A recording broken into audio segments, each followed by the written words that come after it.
Hello, fellow geeks. My name is Sterling Matthew Oliver, and welcome to the beginning of the Village Geeks YouTube channel. Here, we're going to be talking about all things tabletop gaming. We're going to have tutorials, strategies, educational content about the making of board games, and cluing you in on some of the terms that we use to talk about games.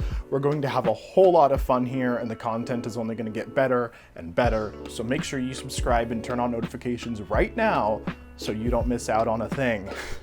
We're starting a legacy. Was that a good segue?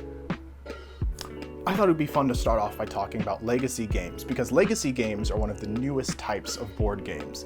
Game designer Rob Daviau is credited with coming up with the idea of legacy board games after joking about why the characters of Clue keep finding themselves in the same murder investigation with no memory of what happened before. Mr. Body's been murdered! Didn't we just do this? Daviau played with the idea of having the characters remember what had happened in previous games and pull that information into future sessions. So he began to conceptualize the game that he called Clue Legacy, which Hasbro shot down. But then he got his idea into a new version of Risk called Risk Legacy that released in 2011, and thus the Legacy game was born. What makes a legacy game interesting is not just that it gives a board game a story that's meant to be played out over multiple sessions, but it's that most games will end up differently. Legacy games will often come with sealed envelopes, boxes, or stickers that you are supposed to keep sealed away until you're instructed to reveal them, or in some cases, never supposed to reveal them. Some situations will have you literally destroying game components, never to be used again. And while this does destroy replayability of a legacy game through the main story, most legacy games will become a standard board game able to be replayed as much as you want when the main story is completed.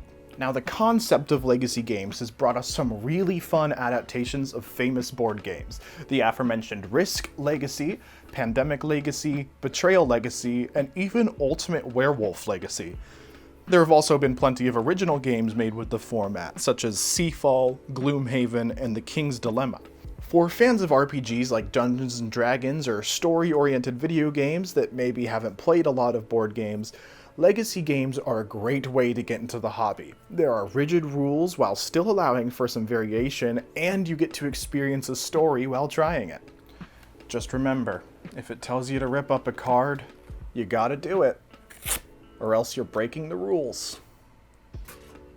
Thank you very much for watching. I'm super excited to get started on this journey. If there's specific content that you're hoping to see from this channel, make sure you leave a comment to let us know. If you're looking to fill out your board game shelf, make sure you go to villagegeekgames.com/store today to check out our brand new virtual store.